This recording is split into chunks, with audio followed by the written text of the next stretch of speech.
তোমাদের ভৌতবিজ্ঞান পরীক্ষা, প্রথমেই বলে রাখি ভৌতবিজ্ঞানে অন্যান্য পরীক্ষার মতন সাজেশন করা সম্ভব হয় না। তাও কিছু ইম্পর্ট্যান্ট বা গুরুত্বপূর্ণ জায়গা তোমাদের তুলে ধরছি, যেগুলো তোমরা এখন লাস্ট মুহূর্তে একটু চোখ বুলিয়ে নেবে। হয়তো ওখান থেকে অনেক কিছুই পেয়ে যাবে তোমরা। যারা মোটামুটি প্রিপারেশন করে রেখেছো তাদের অতটা টেনশন নেই। যারা ভৌতবিজ্ঞানকে ভয় পাও বা ভৌতবিজ্ঞানের কনসেপ্ট ক্লিয়ার নেই, তাদের এই জায়গাগুলো ভালো করে দেখে গেলে কালকে কিছু লিখতে পারবে।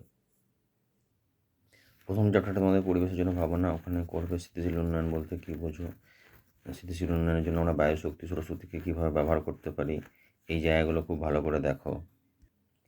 স্থিতিশীল উন্নয়নের উদ্দেশ্য, জীবাশ্ম জ্বালানি সংরক্ষণের প্রয়োজনীয়তা, এই প্রশ্নগুলো ভালো করে দেখবে। ওজোন স্তর ধ্বংসের ক্ষেত্রে সিএফসির ভূমিকা, আবার CO2 ভূমিকা, এগুলো দেখবে। ঠিক আছে, এবার পরবর্তী চ্যাপ্টার গ্যাসের আচরণ। তো ওখানে চার্লস বয়েলের সমন্বয় সূত্র P1 V1/T1 এর অঙ্কগুলো, এগুলো নিউমেরিক্যাল এখান থেকে পড়বে। তাই যদি কেউ অঙ্কের প্রতি আগ্রহ থাকে তাহলে এগুলো দেখতে পারো। আর অঙ্ক একক ছাড়া নাম্বার একটাও পাবে না, তাই একক উল্লেখ করতেই হবে। চার্লস বয়েলের সমন্বয় সূত্র ভালো করে দেখবে। এবার নেক্সট তোমাদেরকে বলছি আলো চ্যাপ্টার থেকে। তোমরা যেগুলো দেখবে সেগুলো হলো, আলোর চ্যাপ্টার থেকে তোমরা বিভিন্ন যে সংখ্যাগুলো থাকে, যেমন আলোক কেন্দ্র, প্রধান অক্ষ, উন্মেষ, এই ধরনের সংখ্যাগুলো দেখবে। তাছাড়া ওই ধরনের প্রশ্নগুলো, সূর্যালোকের গাছের সবুজ পাতা সবুজ দেখায় কেন, উত্তর লেন্সের আলোক কেন্দ্র এর সংজ্ঞা দাও। এবং আরেকটা কোশ্চেন, সেটা হচ্ছে লঘুতর মাধ্যম থেকে ঘনতর মাধ্যম থেকে আলোর রশ্মির চ্যুতিকোণ নির্ণয় করো। লঘু মাধ্যম থেকে ঘন মাধ্যমে আলোর রশ্মির চ্যুতিকোণ নির্ণয় করো। আর এবং প্রতিটা ক্ষেত্রেই লেন্সের ছবি, উত্তর লেন্স অবতল লেন্সের ছবি, এবং বিভিন্ন ক্ষেত্রে আলোক বস্তুকে রাখলে তার প্রতিবিম্বের প্রকৃতি কীরকম হবে, তার বৈশিষ্ট্যগুলো কীরকম, এগুলো ঠিক আছে। আচ্ছা, এবার চলাচলের থেকে 2 নম্বরের জন্য তোমরা ফ্যারাডের সূত্রগুলো দেখে যাবে। ফ্যারাডের সূত্র এবার কিন্তু ইম্পর্টেন্ট বলে মনে হচ্ছে। ঠিক আছে, চলাচলের থেকে ফ্যারাডের সূত্র অবশ্যই দেখে যাবে, এবছর আসার চান্স খুব বেশি।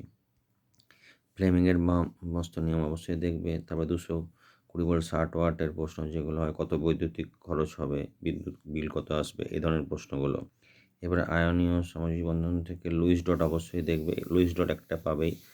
লুইস ডট অনেক কিছু পড়তে পারে, যেমন NH3, CO2, H2S, এগুলো খুব বেশি ইম্পর্ট্যান্ট। লুইস ডট একটা পড়বেই। তড়িৎযোজী ও সামাজিক যৌগের মধ্যে পার্থক্য অবশ্যই ইম্পর্ট্যান্ট। আর একটা প্রশ্ন যেমন ইম্পর্ট্যান্ট, NaCl তড়িৎযোজী যৌগ কিন্তু CCl সামাজিক যৌগ, এর কারণ ব্যাখ্যা করো। পরবর্তী চ্যাপ্টার পরীক্ষাগারে রাসায়নিক শিল্পে অজৈব রসায়ন, যেমন ওলিয়াম কি, এর ব্যবহার, কি যন্ত্রে প্রস্তুত করা যায়, অ্যারোমেটিক গ্যাসের নাম এবং তার সমিত সমীকরণ, অ্যামোনিয়ার বিজারণ ধর্ম। অ্যামোনিয়ার বিজারণ ধর্মটা খুব বেশি ইম্পর্টেন্ট এবার মনে হয়। তারপর রূপোর তৈরির জিনিস পুরনো হয়ে গেলে কালো হয়ে যায় কেন, এই প্রশ্নটাও দেখবে। নেক্সট চ্যাপ্টার হচ্ছে ধাতুবিদ্যা। ধাতুবিদ্যা থেকে অবশ্যই প্রশ্ন পড়বে, যেমন বিভিন্ন ধাতুর আকরিক, তাদের নাম, তাদের সংকেত। আরেকটা এবছর প্রশ্ন হচ্ছে থার্মিট পদ্ধতি এবছর আসার চান্স ম্যাক্সিমাম, তাই থার্মিট পদ্ধতিটা খুব ভালো করে দেখবে। থার্মিট পদ্ধতির নীতি, বিক্রিয়া, সমীকরণ, এগুলো খুব ভালো করে দেখবে। আর সমুদ্রের নিচে থাকা জাহাজের অংশগুলোর সঙ্গে, সমুদ্রগামী জাহাজের নিচের যে অংশ জলের সংস্পর্শে থাকে তার সাথে ম্যাগনেসিয়ামের ব্লক লাগানো হয় কেন, এই ধরনের প্রশ্ন দেখবে। এগুলোর মধ্যেও কিছু একটা পেতে পারো তোমরা। জিঙ্কের খনিজ এবং আকরিক 2 বলা হয় কেন। আরেকটা প্রশ্ন, চাটনি বা টক জাতীয় খাবারগুলোকে অ্যালুমিনিয়াম পাত্রে রাখা উচিত নয় কেন, এই ধরনের প্রশ্নগুলো অবশ্যই সমীকরণ সহ লিখতে হবে। এরপর হচ্ছে অর্গানিক কেমিস্ট্রি দেখবে।